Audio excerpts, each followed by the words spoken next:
Alrighty, we're going to record a couple of hands here that look to me like I got a little bit of trouble going. And you're going to tell me what I should and shouldn't have done here. Help me out. So go ahead and start. I had ace queen on the button, so we'll go ahead and start dealing. There's a 15-15. Hang on a second. Don't want to see the cards immediately. Guess we kind of blew that, didn't we? Okay, so I go ahead and call on the button after one raiser and two callers. Was that stupid? I'm on the button, but what do I think's going on here? Anyhow, okay, queen 10-10. Check. I bet of $50. Remember, he opened. Did I think he opened with a pair of queens or a pair of tens? I don't know. Possibly not. We have one caller. Why is he calling? And I'm going to go ahead and see where I'm at with a great big huge bet of $150, which probably wasn't a good idea. And I get a $150 caller. Right now I am through with this hand as far as I'm concerned. I don't want any more to do with it because I've got now people that are just much too proud of their hand. And this fella raises, and so after putting an enormous bet in the pot, I've got to throw it away, which is not a good thing, I guess. But anyhow, we'll go ahead and play it out. Now he pushes all in, and he calls. Clearly, I didn't want any part of this. One of these guys has a set or something. So I play it out, and look at what he's got. He's had a full house, flopped a full house, and this poor soul couldn't get loose from his kings. Okay, anyhow, that is the first clip that I want to play, and let's see, he lost $367 because he couldn't let go of those kings. Alright, so that concludes the first hand. I probably didn't play that very well, but I appreciate your comments.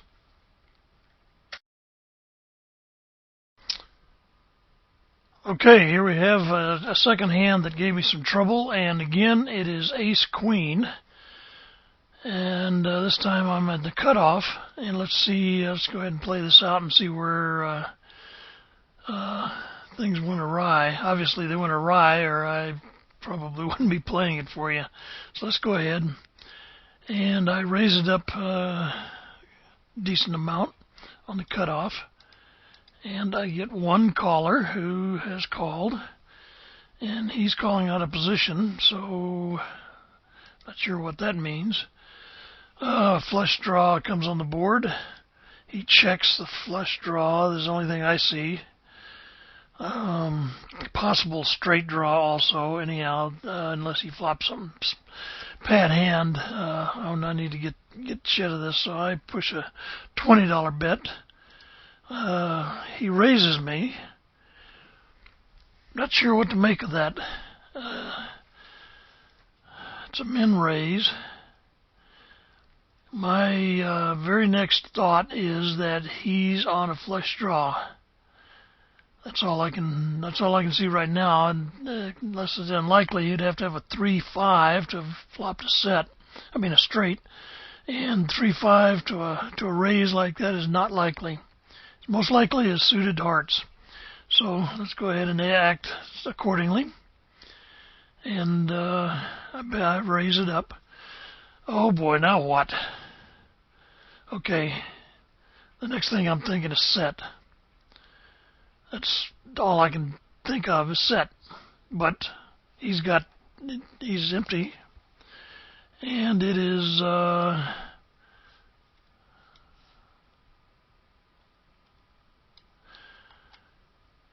$62, and I only need 4 outs to make a better hand, so let's just go ahead and give it a shot. I'm not pleased about this, but maybe I'll get lucky here. So I go ahead and call him, and didn't really get a whole lot of going on, so let's go ahead and see what this was all about. Okay, he had ace-4. Okay, he played that reasonably well. Certainly fooled me. All I could see was the flush draw until I got the raise, and then with what little he had left, I was too late to get rid of it. So I took a pasting on that one. Again, given the way the hand played out, I'm not sure what else I could have done about it.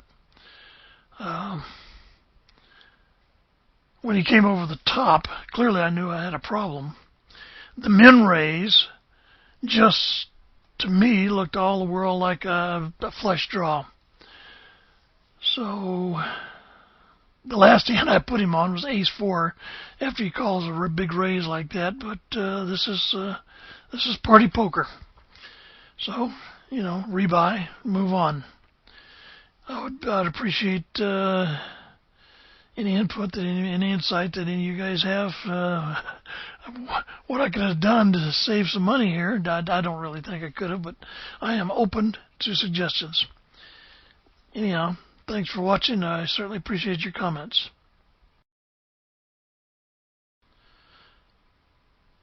Alrighty, here we are with another hand that evidently gave me some trouble. It's been several days since I played. I've been busy trying to get all the stuff worked in learning Camtasia and getting a website set up so I could post these hands. So I actually haven't played in several days, and I actually don't remember what these hands are all about. So I'm actually going through this right along with you for the first time in quite a number of days, so I don't remember what this hand was about. So let's go ahead and take a look at it. So I'm on the button, and I go ahead and give it a decent little pop. I do have a limper under the gun. I guess that's not a good sign, but let's see where. Oops, I have a. Okay, did I get a caller? Yeah, I think I got a couple of callers. So we don't want to get too frisky here. So let's go ahead and see what comes out. 8, 9, 10, queen. I need a jack badly. But I don't need a jack of clubs, obviously. Go ahead and see how that. Okay, 20. Okay, I'll call because I have some implied odds here, and actually the pot's not too bad. So let's go ahead and call that. There's my jack. 8, 9, 10, jack, queen. Okay. I know what I'm going to do right now. I'm going pot plus if it gets to me. I don't care where I'm at. I've got a deep stack. Master M, Fitzwater's fairly deep. Master M only has 184. So I get 2 checkers, so I'm going for it. Oh, I should have bet more. Okay, well, that's all right. That's a good, healthy bet. Fitzwater's not giving up, and neither is Master M. Okay. Oh boy, just what we needed. Criminy. Let's see. Okay, well, we know where we're going with this hand. Master hand, I don't know what he's got, but he didn't have any money left. I have a great deal. I'm not calling a $278 bet when the flush comes down. Just sure, he could be buying it, but he wouldn't, unless he's a complete idiot, he wouldn't be buying it with this guy with a total short stack behind him. He knows he's going to get called. So I just have to get loose from this. Thank you. I'm glad to see that I did, because I actually didn't remember. But yep, there we go. Oh boy, yes sir. Jacks and 8s now. Okay, so he didn't have the flush, but he did fill up. Let's see what. Queen 5. Now, what was he doing in there? I guess he figured the call for the queens was worth $85. I don't know. I can't imagine that he didn't think he was beat. I think I would have probably tossed it, just regardless of the fact that. So anyhow, well, I was ahead. I was ahead when I got the money in. That's what counts.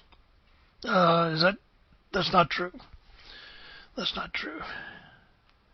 Oh, yes, it is true. What am I thinking about? He didn't fill up till the last card. So I was ahead when the money went in. Maybe I should have put more in, but it wouldn't have changed anything. Jay Fitzwater wasn't going anywhere, I don't think. Neither was master hand. So anyhow, that actually, I guess there's not a whole lot to learn from that hand. And, just move on. There's nothing wrong there. Feel free to delete this one. Anyhow, thanks for watching.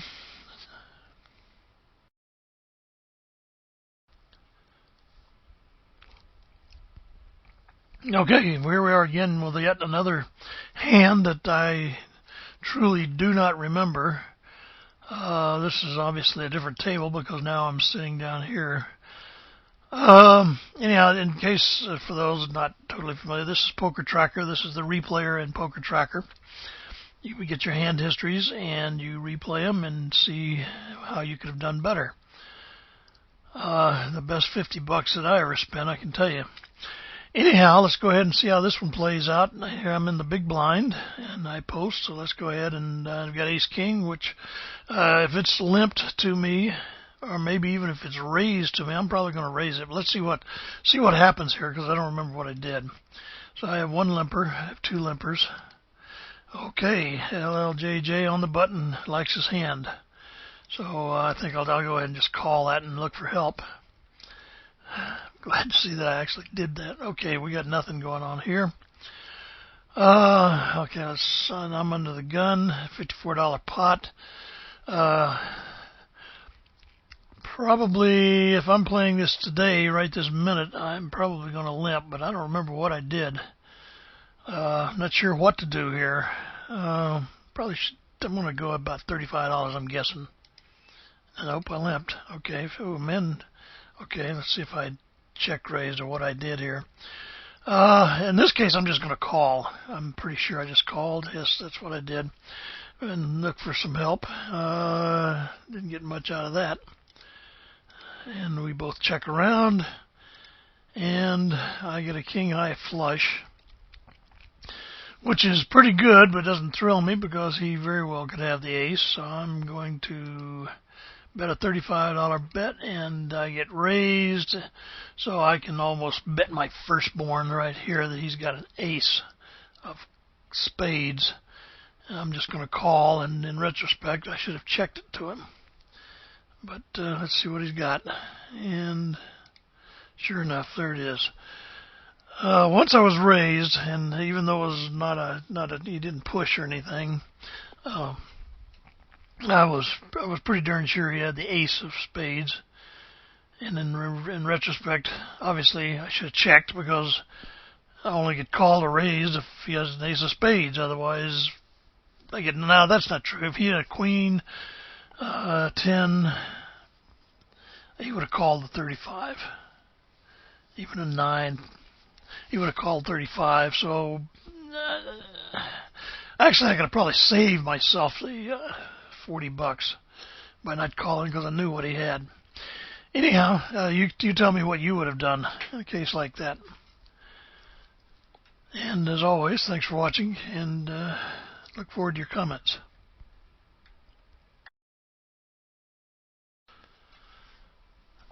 Okay, here we are under the gun with ace-7 suited, and this will probably be, I think I've got one more little hand after this to run through real quick, and then that'll be it for this session, or this submission to the forum. Ace-7 under the gun, and is that true? No, I have one limper and an ace-7 to me, so hopefully what I did was not get too out of hand and just called. I guess he posted, so I just limped along. So I actually have position on this ace, 2, 3, 4, and the nut flush draw. A pretty good hand, I'd say. Let's see how I played it.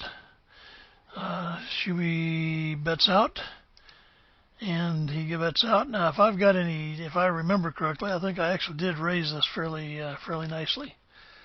Yeah, okay, that's good. I remember I should have raised it some at least. Anyhow, I just went along, and there's the 10 of diamonds. Great. Okay, now I'm good. Okay, what's going on here? 35. I just called it, and that I'm not too sure that's a bad move here.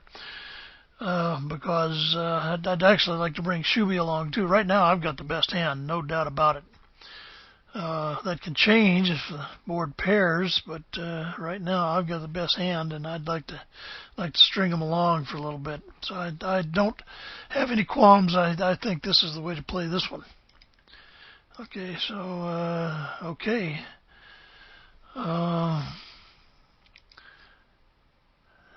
He's got a queen or king of diamonds, one would presume. But he's not going to get to see the pot for that. He's not going to get to see my cards for that. I surely will raise him on this. And he raises me back, which I couldn't be more pleased with. And queen of diamonds, as I suspected. So that certainly went nicely. The lesson here is when you don't have the ace, your best thing to do, and particularly if you don't have the ace and you're out of position, is limp. And if the guy shows down an 8 of diamonds or a jack of diamonds or 10 of diamonds or whatever, and you've got the queen or the king, you still win, and you don't lose a huge amount when somebody's sitting there with the ace. So if you don't have the ace and there's 4 on the board, I guess the lesson here is don't get too carried away. So I didn't do anything wrong. We can all learn from the example of Mr. Masterin, which is, I guess this is the second table I've seen him on. I think it was a different table before. So anyhow, that's a very short hand. Hope you enjoyed it. I did.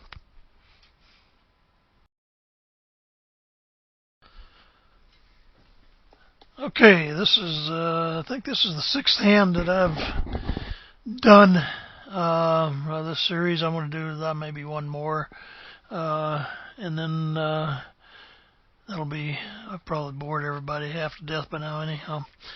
So I'm on yet another table here. This is still $400 buy-in. I have slightly more than a buy-in stack. Tuna casserole. I don't have any numbers showing here, of course. I've seen him around quite a bit. The rest of these people are completely unknown to me. I think I've played with him, and if I recall, he's fairly tight, and I believe this guy is too. I think these are both multi-tabler, regulars type players. Don't know because I'm going from memory. If I were playing live, I'd have my stats on them, and I would know a little more about where I was at. But I know for a fact the rest of these guys I never heard of before. So let's go ahead and see how this one plays out. I'm in the cutoff. I raised King 10, $14. That's basically probably my standard raise. I try to mix it up a little bit, and I try not to. I try not to give my hand away with my mix-ups. I'll go 15, I'll go 16, I'll go 12, 10. If I have Jack, I usually go 20 or something, because I just, if I have to play that, I'd just like to get my 2 blinds and maybe a limper and get out of Dodge with a Jack. But anyhow, so that's my usual raise, and I have one guy. I got brought the 2 blinds along. Okay, let's see how this. Hello, like this. Okay, let's just see. I have a diamond flush on the board here, so I'm not going to give too much leeway here. I have 2. Okay, so before we see what I did, which again, I reiterate, I don't remember. I'm thinking I probably should have pounded it pretty good. If you do limp here, if I limp here, I know that is a very dangerous job, because if another diamond comes, I'm dead. I can't do anything, even if nobody has it. I'm very susceptible. If somebody they could have 3-2 clubs and something else, and they could blow me right off the hand with a big bet. So before I act, I just thinking about what I should do here, and I'm thinking I probably should pop the pot pretty good. I really don't really need to see a diamond come out, but let's see what I did. What was that? Okay, half pot. Okay, so Zacky's game. He likes his hand. Now again, okay, I'm putting him square in the middle on a draw. Putting him on a diamond draw right now. Now, please tell me I repop this fairly stiffly. I wouldn't define that as fairly stiffly. I define that as probably not a good idea, because I'm giving him just monster odds to draw that flush. Look at that. This, well, that's a little better. He's got to hit his turn. If he doesn't hit his turn, I'll probably stack it. I put the stack in. But if for some reason, okay, he's still getting odds. So this was not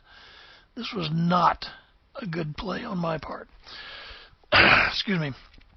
So let's go ahead and play it out. And he called, and that was just absolutely regretful. Okay, I'm out of jail here, at least momentarily. 6-9, that's 6-10. You could have a 7-8, but I don't think so, given the action, unless he had a 7-8 of diamonds. In which case, I've got a big problem. What was that about? He's got money. What is this supposed to mean? I don't know, but here's what I'm going to do. I'm reasonably certain I gave it a nice fat blast this time. Okay. All right. What am I doing? Okay. 3. Okay, no flush. And unless he had 7-8 of diamonds, I've got the best hand here. Unless he's got 2 10s. No, well, forget that. Come on, count your cards. All right, anyhow. Yes, I'm going to call this. I can't imagine what he's betting with, but I can't imagine there's not a chance in Hades that I don't call this. So, let's see what that was all about. Hey, looky there. Ace 4 of diamonds. And that is one reason I tend to not try to bluff the pot too much with flushes. Because it's just too easy to get somebody who has some kind of hand that is going to look you up on it. Although I've done it occasionally. I try to pick my spots.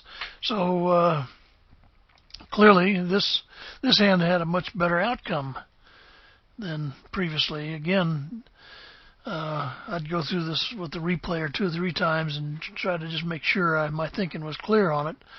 But I was in good shape from the start. I am a little puzzled that I didn't hit the pot a little harder, because he had odds to make his flush, and I gave him odds. I'm surprised, but on the other hand, the flip side of that is that when he didn't make his flush,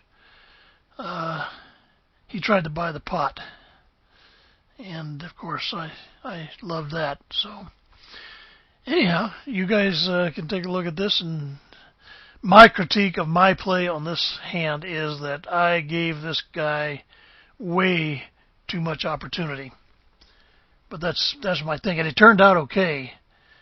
But my question is, would people have bet much stronger than I did? Certainly the second bet. I should have made a much larger bet.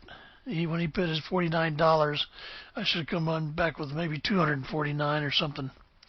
So that's my thinking on this one. I look forward to your thinking. By the way, these hands, if anybody, they're going to be hands 1 through 6 or whatever, so just refer to the hand that you're talking about when you're telling me what an idiot I am. Thank you now.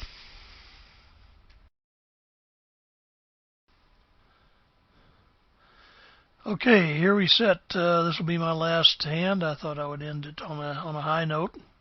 I think this ended on a high note. I've got the ace, so let's go ahead and see how that played out. I'm on yet another table with people that I don't recognize for the most part. I think I see this guy around somewhere. So let's go ahead and see how we did this. So I got got a raise and a caller. So if I did anything at all right, I probably went ahead and kicked that with this many people in the pot. I did. Well, at least I did something right that time. Let's see who. Okay, I get nobody went away. So this now with two people in the pot with me. I'm not, I'm always kind of uneasy. But let's see how it came out. Nothing. This one I'm at a 3, which they call a $20 raise with someone with a 3 in their hand is not likely unless they had 2 3s. In which case I'm going to lose all my money or as much of it as they've got. So I get a check and a check, and there's no way I'm giving this up. I don't like playing aces slow at all. I want to take the pot right now, and so I make just a nearly pot-sized bet. Okay, now what's he up to? I suppose he's trying to make me think that he's got a 3 in his hand. I'm not buying it for one instant. I cannot imagine anything else that would make him. He called $20 with a 4-3. He deserves all my money. There's no flush out here. There's no straight out here. And an ace 2, but that's only 4 outs. There's no way that this guy is doing anything other than maybe he's got king or something. So we'll just go ahead and, not going to help him at all now, is it? 6-5. He had a 8-way straight draw and shoved his whole stack in on an 8-way straight draw. My. That certainly is interesting. I didn't remember how that played out. I'm not putting my stack in on an 8-way straight draw. Let's go back and go back to the flop. Okay. And let's turn his cards over. So let's just see what he's thinking here. So we've got $90 in the pot. He called a $20 raise. Let's go all the way back here. Okay. So he goes ahead and he calls a $20 raise.